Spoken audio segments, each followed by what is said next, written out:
This particular webinar is going to focus on what happens metabolically on the ketogenic diet when you shift from the standard American diet on that has approximately 55% carbohydrates in it to a ketogenic diet, which ranges around 5 to 10% carbohydrates. One of the central questions that I get as a keto coach is what's going to happen to my system when I start eating so much fat? Am I going to die of all the cholesterol? Am I going to be driven to a heart attack?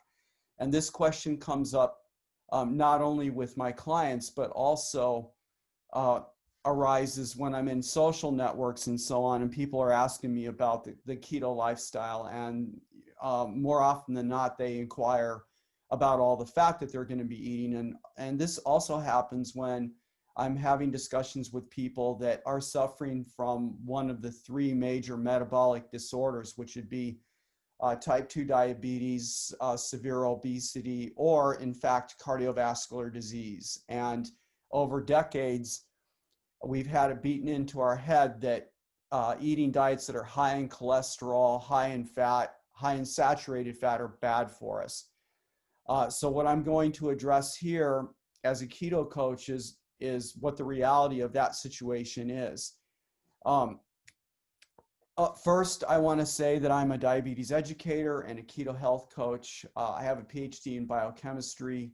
I'm a certified health coach, and I have additional certifications in the area of the clinical application of the keto diet, along with diabetes reversal.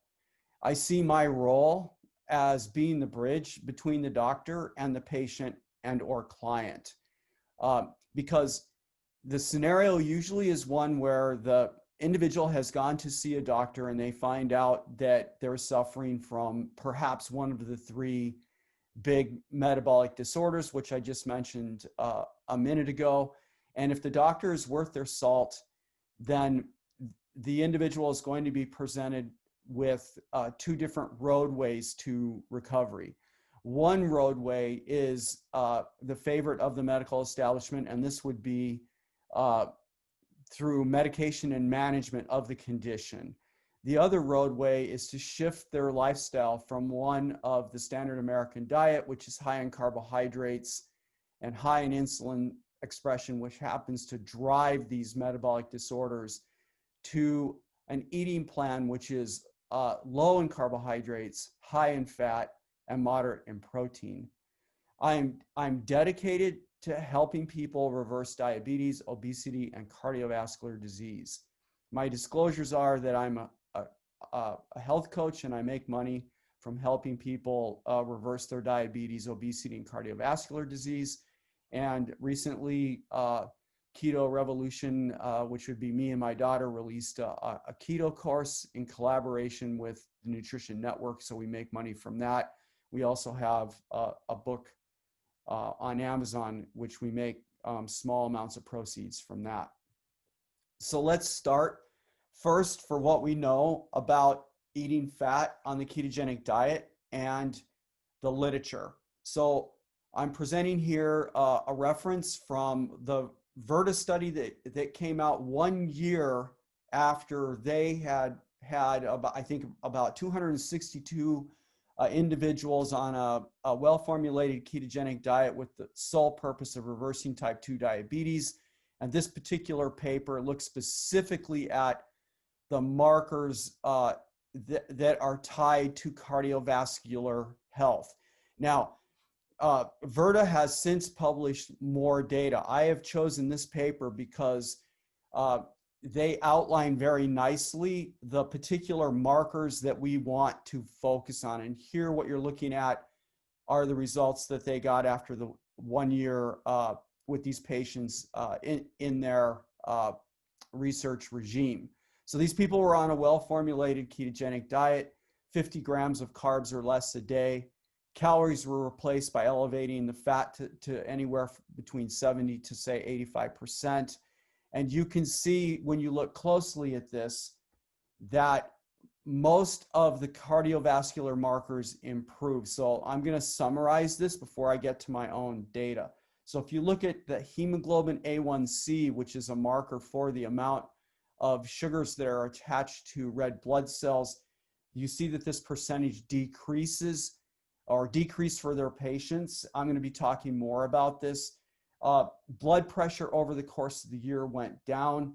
The ratio of apolipoprotein B to apolipoprotein A1, which is a ratio that tells you about cardiovascular risk, decreased. In absolute particle numbers, you see that the ApoB goes down and that the ApoA1 particle, which is a measurement of cardiovascular health, goes up. The ApoB particle being a measure of the lipid particles that have to do with cardiovascular disease goes down. The overall ratio decreases. The ratio or the total triglycerides on an individual on the ketogenic diet trend down, and what most laypersons consider being the good cholesterol, the HDL, rises.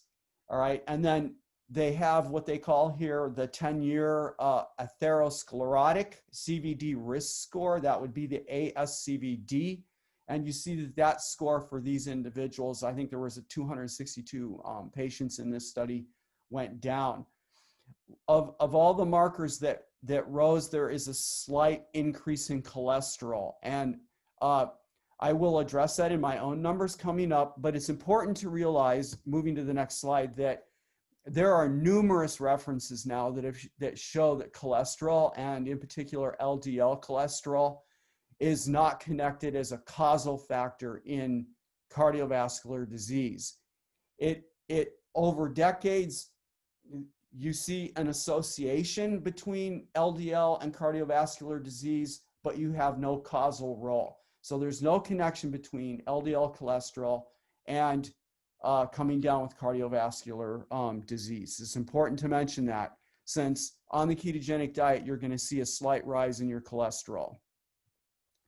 So what I want to talk about, and this has to do with leadership, because I am a keto coach, and what I do is I help people transform their lives, reverse type 2 diabetes, reverse obesity, or cardiovascular disease. And I believe it's really important for coaches to walk the talk.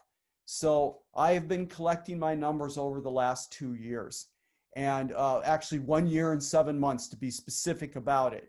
And I collect the data in a couple of different ways, which is illustrated here. In the background, you can see a logbook where I write everything down that has to do with the course of a day, what I eat, how good my sleeping was, and also biomarkers like uric acid, which you can see to the side in the slide there.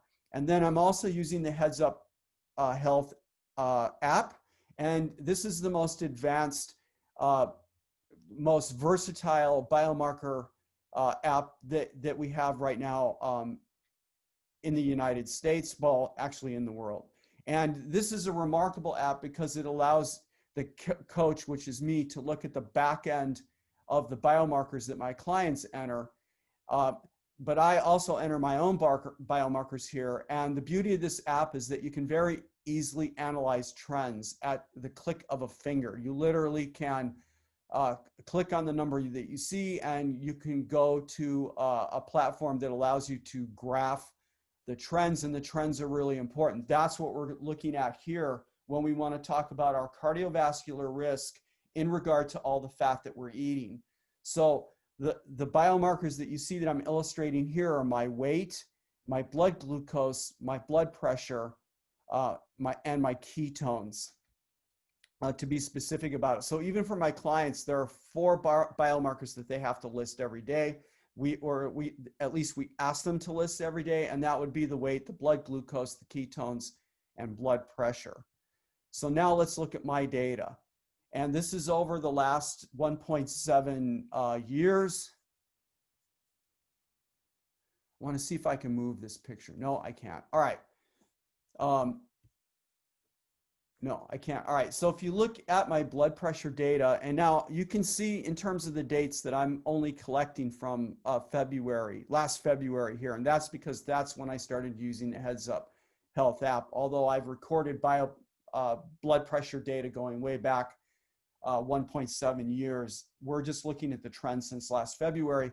And you can clearly see that both my systolic and my diastolic pressure has gone down. And my blood pressure is measured each morning. It's taken at the same time that I do my fasting glucose and fasting ketones. So this is absolutely considered consistent with the VertaHealth data that I showed just a few minutes ago. Okay, the first thing that I want to do is go through what I call my sugar platform. This includes fasting glucose values, the A1C, the concentration of insulin, C-peptide, a value called HOMAIR, and my uric acid values. Now, as we get into the data, including the blood pressure values that we just looked at for me, it's important for the viewer to understand that when we talk about changing to a lifestyle like this, the ketogenic lifestyle, and we want to say something about the health of our cardiovascular system, my cardiovascular system, your cardiovascular system, we do not want to look at just one marker, right? And this is something that the medical establishment tends to do all the time. Like they might look at your HDL and go, well, it's a little low, but no worries here. Yeah, right, your triglycerides are a little high. We need to look at a whole range of biomarkers. So the first thing that we're going to do is ask about this concept of insulin resistance, right? Because insulin resistance is the elephant in the room. It is the driver of the hormonal dysregulation that leads to type 2 diabetes, obesity, and cardiovascular disease. So what we want to see there is we want to see our fasting glucose levels coming down. We want to see the A1C percentages decreasing. We want to see low insulin fasting levels. We want to see the C-peptide, which I'll explain what that is in a minute, and the HOMAIR, which I calculated myself. We want to see that within normal limits and so on.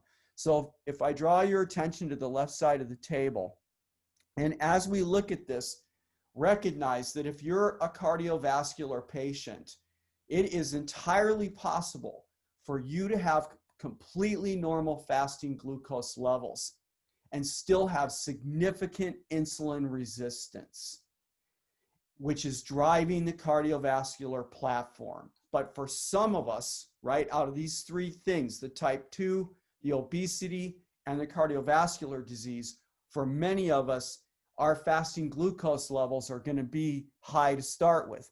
And what you can see in January of 2019, this is when I was diagnosed as being pre-diabetic. My fasting glucose is above normal. It's at 109. Normal is between 66 and 99. Looking just to the right, you can see my fasting, or excuse me, not fasting, my A1C percentage is 5.8. The cutoff for this, and I take the European value to be more significant here, is 5.5, where prediabetes starts. So you can see that my 5.8 there is above the normal range for A1C, and this is how I was diagnosed as pre-diabetic. Now, what I would ask you to do is go ahead and track down the column for the fasting glucose.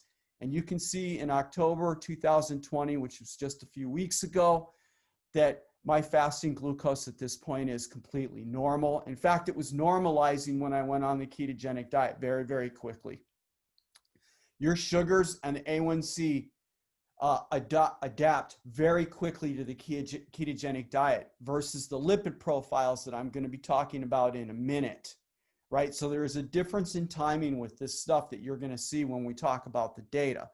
You can also see that my A1C is completely normalized at this point when you look at the value at October 2020, and there's a nice decrease starting from the date when I was diagnosed as pre-diabetic.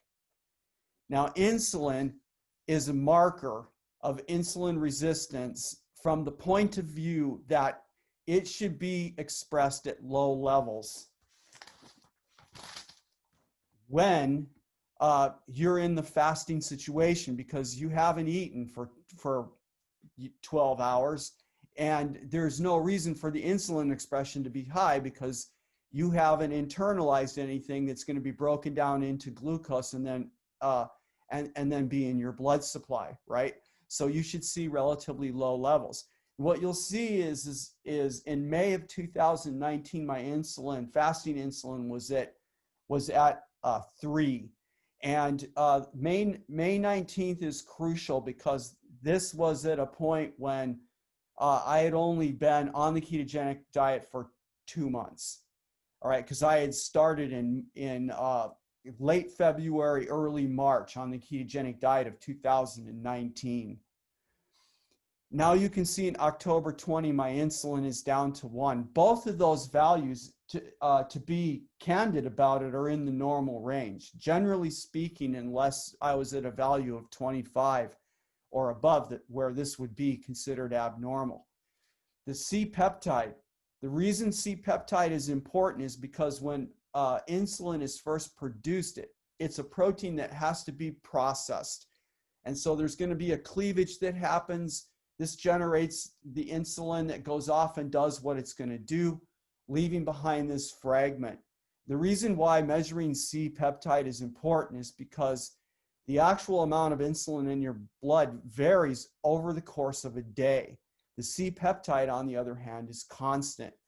And you can see when I had the C-peptide measured in May of 2019, its value was 0.96, and this is well within the normal range. So again, I'd only been on the ketogenic diet for a couple of months at that point. You're going to see that there's some gaps in where I managed to take data. And this is because I was still learning what was most crucial that I needed to measure at that time. Now the HOMAIR, what is this? This is a measurement, a calculated measurement of a number of different things are put into that calculation that measures the amount of insulin resistance in your system. And again, as we're going through this data, remember that the reason why we're talking about so many data points is because we need a big picture. We cannot focus on one value because this could very easily lead us down an incorrect path in our way of thinking about our metabolic condition. But in October, you can see that my HOMAIR calculated by me is 0.2. And normal for this would be anything that's going to be less than 1.6. So it looks like I'm in really good condition. That suggests that I have low insulin resistance. With the taken with the C-peptide, the low level of insulin, my fasting insulin expression, and the HOMAIR here, I would argue right now that my insulin resistance situation looks like it's pretty low, which is good news because that's where it should be on the ketogenic diet, because we have brought the carbohydrates down to lower levels, and therefore insulin expression has been lowered. Now, the last thing on this slide I want to get to is the issue of the uric acid, because, and this is a controversial cardiovascular marker, but I happen to be one of the 6 to 8 million individuals out there in the US that is hyperuricemic. And you can see that I put the correct date here, that back in July of 2019, when I had blood work done, that my value was running really high for uric acid. The normal range is between 4 to 8 milligrams per deciliter, or 4 to 6 milligrams per deciliter. Again, why is there some confusion about the range? That's because different places look at the range differently, and maybe that's all tied together into the confusion about uric acid in the first place. But in July of 2019, I'd only been on the ketogenic diet since the end of February, early March of that year. All right, my uric acid is really high here. Now, you can see that as of October, I'm down significantly to the upper range.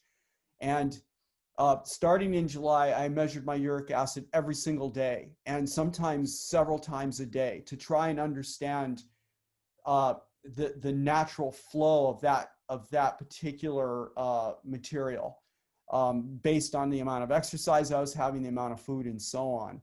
So right now, I'm very confident that my uric acid is running at the top of the range, being at 8 milligrams per deciliter. The literature, and I reviewed it again this morning before this talk, is really confusing and controversial. The link between uric acid and cardiovascular disease is by far mostly associational, which means it seems to show up in people that have cardiovascular disease, but there is no causal connection between the two of these things. And furthermore, in my opinion, no one really knows what the uric acid is doing in those of us that are hyperuricemic. Now, it's important for me to mention two things that I have noticed that have influenced the decreasing level from 10 to 8. The first thing that I did was I shifted to eating significantly more table salt. So right now, every single day, I'm eating around 13 grams of table salt. And when I started that, literally within a couple of days, my uric acid shifted from 10 down to these lower levels, between 7 and 8 every single day, literally when I shifted the salt. The other thing that happened, and this is anecdotal, like I'm not sure whether or not there's any meaning here, but I also noticed that when my weight shifted from 145 down to where I'm at now, which is at 138, there seemed to be another influence of about a unit in the uric acid. So the salt concentration seemed to drop the uric acid 1 to 2 units, and then the weight shift brought me down about another unit. All right, so now let's start talking about the fat. And what we're going to look at first are the lipid ratios. The lipid ratios are the aspect of the issue of the fat, which are being more and more understood as being the true markers of whether or not you're at risk for a cardiovascular event or not, or low risk versus high risk. So we will start with the cholesterol HDL ratio. And again, these are my numbers taken, and I show the dates here. Anywhere where there's a discrepancy, then there's another date. So in May of 2019, my cholesterol HDL ratio was 4.3. In red, you can see you should be under 3.5 for that ratio. When we look at where I am in October, you can see that the ratio has decreased. So my number is shifting in the right direction. Not only did it go down, but it also is less than the threshold value above which that you're at a higher risk for a cardiovascular event. Then we shift to the triglyceride HDL ratio. That should be X less than 1. And you can see in May of 2019, I was at 2.8, well above that ratio number, the red above 1. And you can see that in October, I'm down to 1.4. So again, I'm decreasing in the right direction, and I'm pretty darn close to 1. So I'm really excited to see what this is going to look like another 6 months from now on the ketogenic diet. Next, if we look at the LDL divided by the HDL, we can see that in May of 2019, I was at 2.7 there. Again, you should be underneath 3. And I am to start with in May 2019, but now look at October 20. That's come down really, really nicely, right? All these numbers, all these ratios are shifting in the right direction, which is absolutely consistent with what VertaHealth has seen. Then if we look at the ApoB divided by ApoA1, and this ratio is now cited by a lot of different doctors and whatnot as being a very important measurement of cardiovascular risk. And you can see that in December of 2019, I was at 0.7, and in October, I'm at 0.6. You want that ratio to be under 0.9. And again, you can see the numbers are shifting in the right direction with that. Some of you may be wondering, what about the absolute numbers, Pete? So let's talk about those. You can see my ApoA1 in December of 19 was at 151. And the ApoA1 is considered the healthy atherogenic particle, non-atherogenic particle. And you can see that it's increasing between December of 2019 and October 20. I'm shifting from 151 to 164. Good news. The ApoB starts in December of 2019 at 104, and you can see it's dropped to 99. Awesome news. This is why the ratio, and I'm showing this over again, is coming up under 0.9, and it's also going along in the right direction as I proceed in the ketogenic diet. Now, I've been on it 1.7 or 1.5 years. I'll have to go back and look exactly at the line. All right, and then we have lipoprotein small a, which is also considered a marker of cardiovascular risk. And you can see that that marker is also decreasing. So as I've been on the ketogenic diet, so far my cardiovascular risk markers are all going down. Again, very consistent with the VertaHealth data. All right, and then we have here the high sensitivity CRP protein, which should be less than 1. And we can see in December it was 0.3. I had a slight rise when I had this measured in October to 0.4. What the viewer needs to realize about this is that I'm a CrossFit athlete, and I had my blood done for the October readings the day after 5 days in a row, really serious CrossFit workouts. And honestly, my body was a wreck. And so when I went in to do the blood, I was wondering if I would see a rise slightly in the CRP, which I do here, but it's a very small one, because I definitely was a hurting unit. I was inflamed for sure. Now, I have gone through and calculated the atherosclerotic CVD risk score for myself based on the January 2019 data when I was first diagnosed as being pre-diabetic. And then in May, using data from May 2019, and then my October data. And you can see that for the January 2019 and May 2019, that my value was actually considered borderline high. And I know I'm going fast, so let me just back up 1 second. And because if you don't know, you should understand what goes into calculating this score. So the age of the individual, the sex, race, blood pressure, total cholesterol, HDL, LDL, diabetes history, whether or not you're a smoker, and then any medications, the blood pressure medication, statins, and whether you're or not you're on an aspirin. That's how, and then there's an algorithm, and this 10-year risk score is then calculated from that information. But the remarkable thing you can see is that in my October values, that my risk score has actually significantly dropped from the time when I started the ketogenic diet. And you can see May 2019 was 2 months after I started the ketogenic diet. All right, so I'm at 6.9. So my risk has now dropped to the moderate level.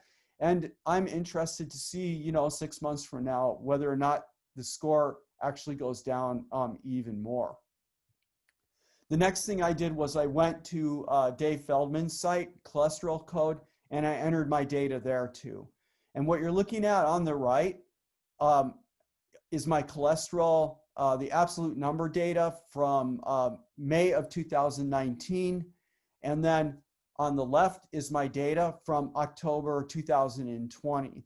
And what you can see from the data on the right, and again, I want to point out right now, you can see my HDL cholesterol in May of 2019 was 39. It's actually pretty low. And I'd only been on the ketogenic diet for 2 months at that point.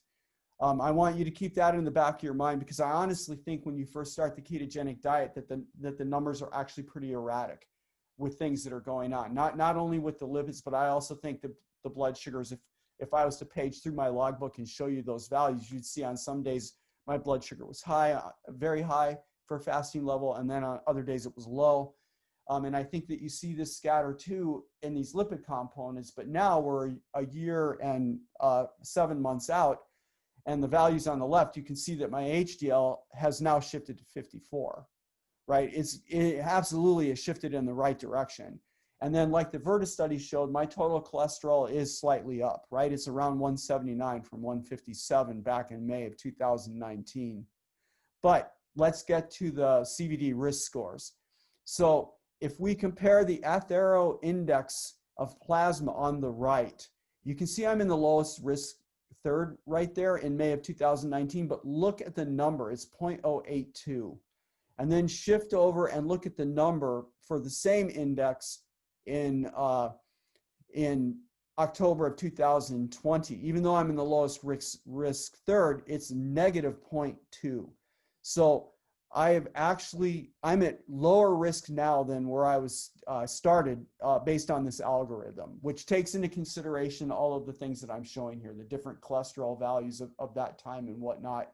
You can go to Feldman's site yourself and enter your own numbers and see where you pop out here. When we look at the Framingham offspring study, you can see there that I was designated as high risk in May of 2019. The value is 1.3. When we look at my October value, you can see that it's shifted down to 0.7. And I'm considered now low risk.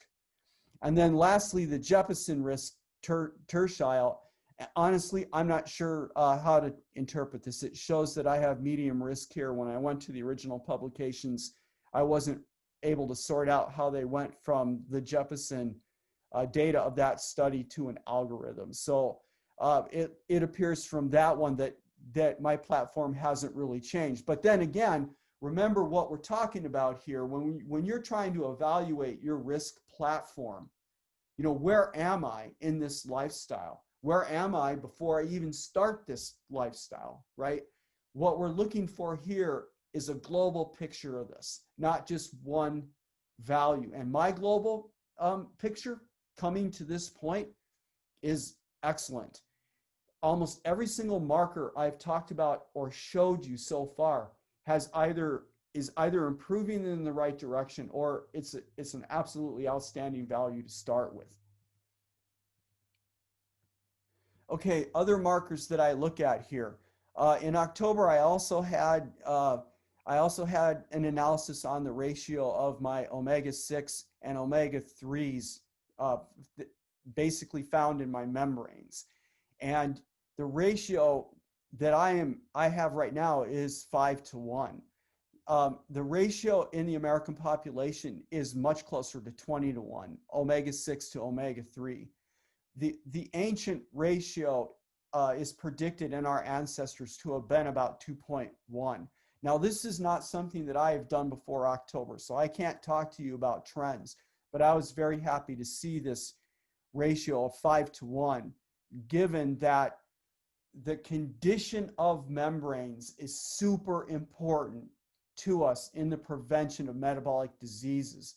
And the reason for this is because the membranes are what we have that encompass our cells, right? And not only that, but also surround our mitochondria. And their integrity is super important, because anything that's going to get in or get out of the cell, right, is going to be transported.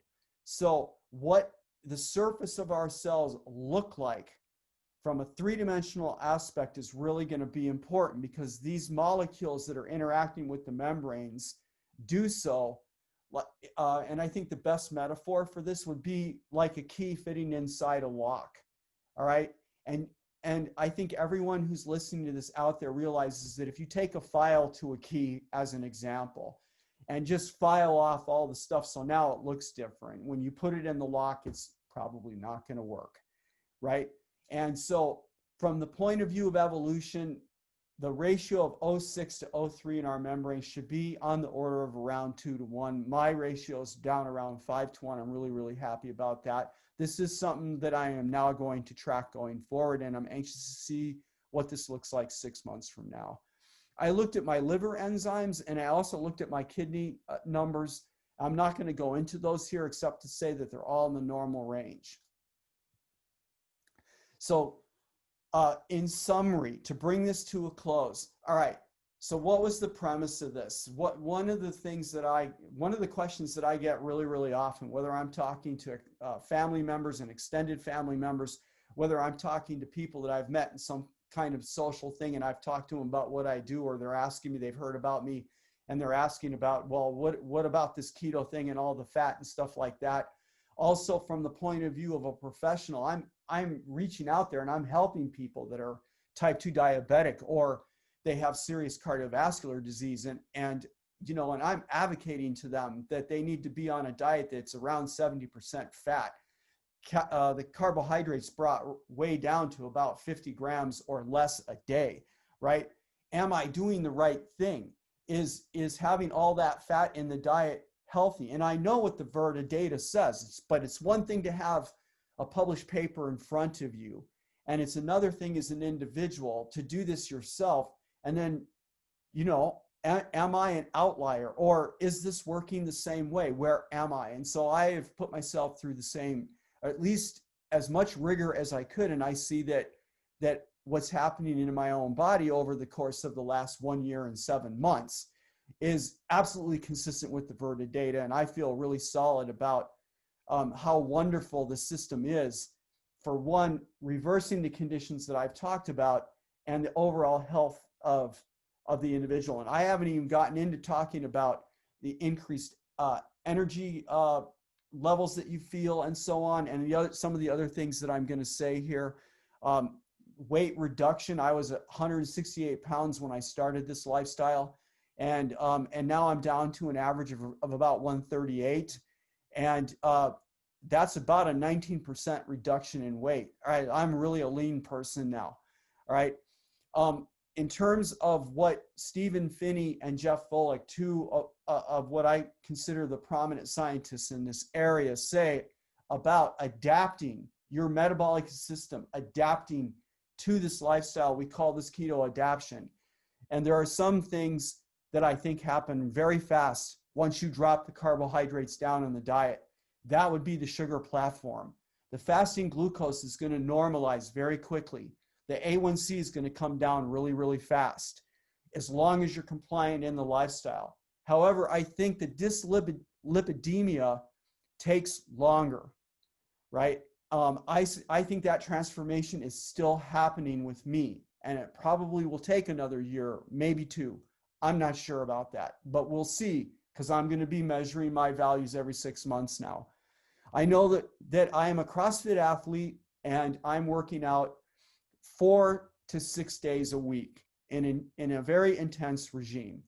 And I know that for me, it took about 4 months on this lifestyle before I felt human again, right? Before that time period, man, I got through some of these workouts just simply because I have willpower.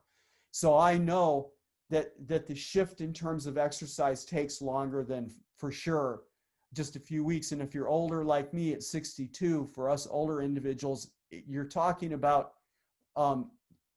many months, I think, before you're going to be keto adapted to where intense exercise is going to feel like it's no big deal, and being able to do it day after day. And that's one thing, the recovery rate is also better. But I don't want to get off track here. I do think that to be truly keto adapted, and this is the thing, if you get an opportunity to look at the Volek studies and the stuff that he's done with Stephen Phinney, where they talk about working with athletes that have been on a ketogenic diet for 20 months, they are starting to talk about the fact that if you really want to see true adaptation, that especially in the realm of athletics, that you need more time than just a few months in the lifestyle. This is something that I advocate to the people that I work with, that they are shifting into a lifestyle that they're going to do in their best interest for the rest of their life. And then I also believe that over 80% of reversing metabolic disorders is in the diet. 20% of it is in the rest of the business, the quality of the sleep that you're getting, the quality of the exercise as part of your life, and stress reduction also in your life matters. So I'd like to bring this to a close. I want to thank everyone who took the time to watch the presentation. I want to let you know that We have released, in collaboration with the Nutrition Network, a new course, online course, How Do I Start and Maintain the Keto Lifestyle? It's a fabulous course. Anyone out there who's trying to think, all right, I want to try this, how do I do it? This answers all those questions. I also am a keto coach and offer one-on-one coaching with access to the Heads Up Health app. So it has front end and back end use. I can look at my client information every single day. I'm a comprehensive coach, so I'm in contact with my people 2 to 4 times a day. We offer the online course as part of that service along with an ebook, and we service clients all around the world. We have a client right now in Australia. So stay tuned for more, because I want to do more and more webinars that connect what the doctor says with the keto lifestyle. How is this done? What does it look like? What is the effect on me?